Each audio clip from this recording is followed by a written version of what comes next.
What's up, YouTube? We back with another review. This is Gachiakuta, Season 1, Episode 1. Let's get it! So the anime starts off with a message. It says, an object treated with care, a soul will inhabit it. What? And as the anime pans to a trash can, it asks, but what happens to trash when it gets thrown out? And as we move along to the next scene, it's a small little girl and her mother. The little girl is saddened because her little toy has been ripped. Her mother says, hey, don't worry about it. I'll get you a new one. And so the mother throws it away in the garbage. And as she's throwing away this garbage, a strange man with a cloak over his face is watching. He says, humans throw away trash with no care in the world. He says they just throw them away to not be used ever again. He also says they do the same things to humans. And as it shows him looking down onto like a trash compound and these trash trucks taking away garbage, it seems to me like he wants some type of revenge. And in an instance, he jumps down and he's running towards the compound. And after entering the building, security personnel hears something, and it's him. And as this guy, he's going through trash, the security guard yells him to stop. Only authorized personnel can be in this area. And as the security guard's looking at him, he identifies him as the trash raider. He says, you're the filth that's going around stealing trash and hoarding it.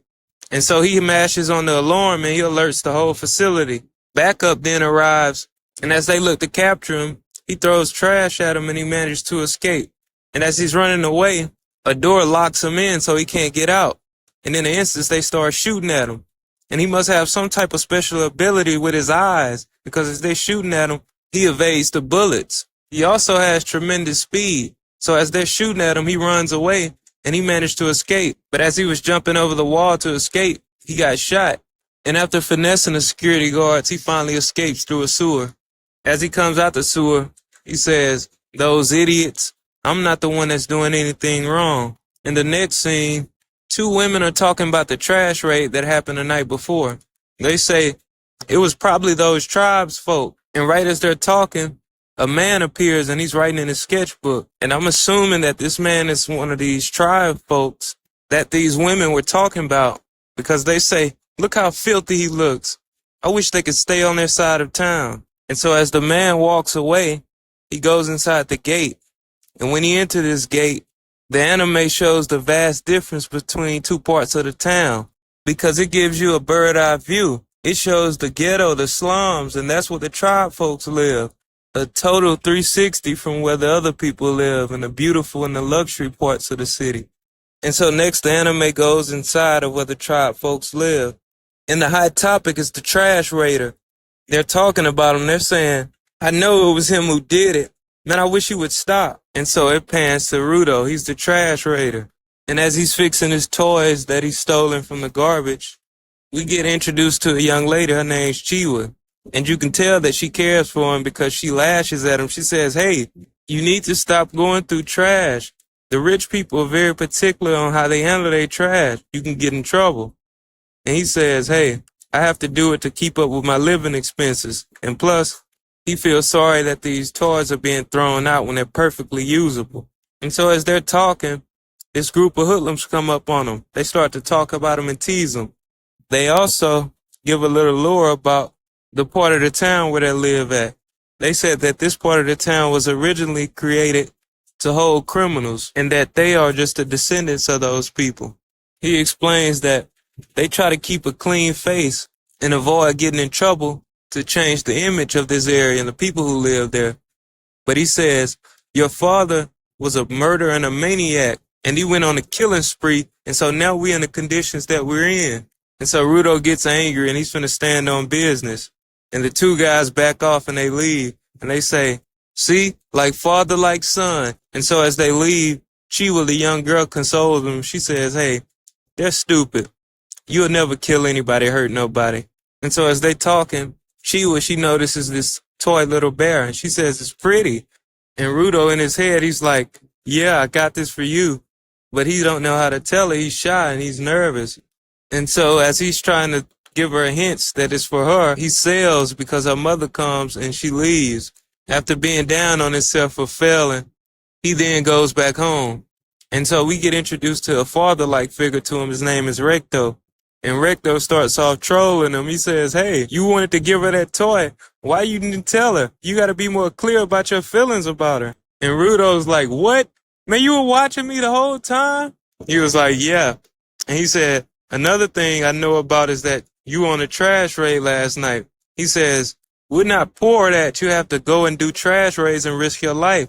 He says, I know that we're not related by blood, but we're family. But you don't have to risk your life to repay me. He says, I'll take care of things. You just chill out. Rudo says, no, I have to repay you for what you've done for me. He says, when I was a child, you took me in. I'm just repaying a favor and showing you my respect. And so as they're talking, he notices that Rudo has a wound. He says, hey, is that a wound? Let me look at it. Rudo blows it off. He says, hey, it's nothing. Recto, being the father figure he is, he grabs him and he says, hey, let me take care of it. And so after nursing him back to health and looking over his wounds, he also says, hey, take off your gloves. And right as he says this, Rudo has like a shock to his face. And he goes back into a flashback. He says, ever since I can remember, I've had these black and these scarred hands. He says, and I got them from my father. He said, people always talked about me and teased me. He said it was hell. He said, but then Recto came and he gave me these special gloves and it made it all better. And so these gloves that he wear, he hold dear to his heart. And so next Recto's talking to him and he says, hey, I know you went on that trash raid last night, but he said, you got to quit doing that. It's dangerous. Any criminal activity can lead you being thrown into the pit. He says, that's how it's been since the beginning of time. He also tells him that his father was thrown in the pit. So he says, be careful. So after that, he lightens the mood. He says, hey, now take this toy and you go give it to your little girlfriend, Chiwa. He says, hurry up before she leaves you. And so as they're talking and he's trolling them, the scene goes dark because a strange man is outside of their door listening to them talk.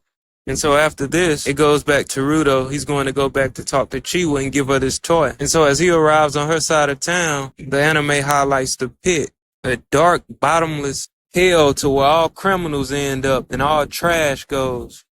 And so as Rudo's looking down, he sees that somebody's being thrown into the pit, and it's a gruesome scene. A mob of people yell and they cheer as a criminal gets thrown and flung into this pit. So as Rudo's watching, he's interrupted.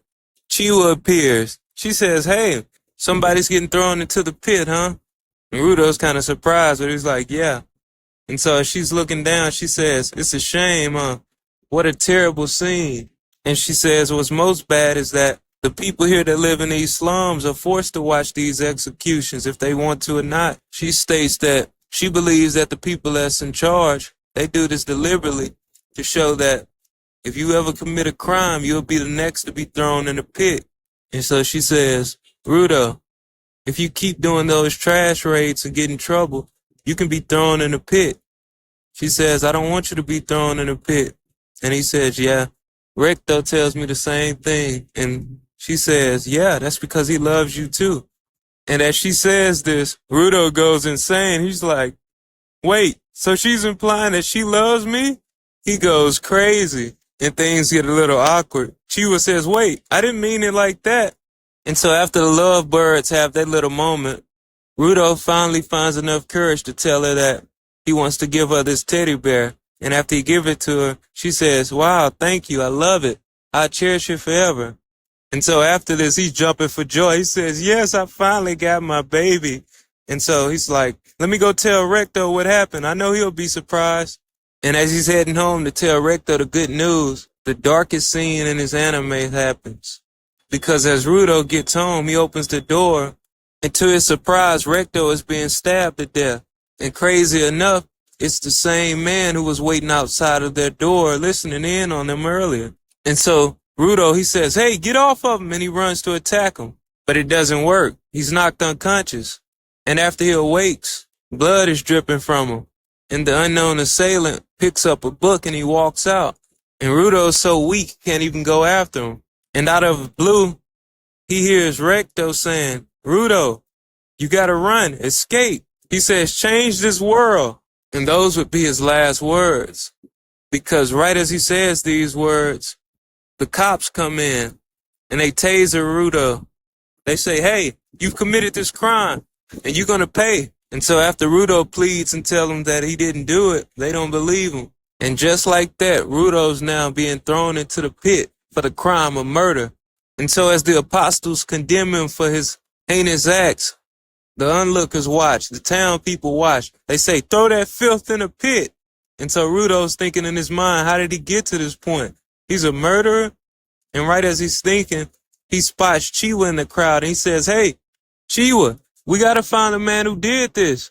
And she looks at him sad. She says, you lied to me. At the end of the day, you are a murderer's son. And she drops the doll that he gave to her. And it looks like this is the end for Rudo. And he's on his way to the pit. But right before he falls, he spots the man that kills Recto. And right as he spots him, that's when he's dropped into the pit. And as he's falling down, he vows to kill him and everybody who was a part of him being thrown into the pit. And right as he says this, he goes unconscious.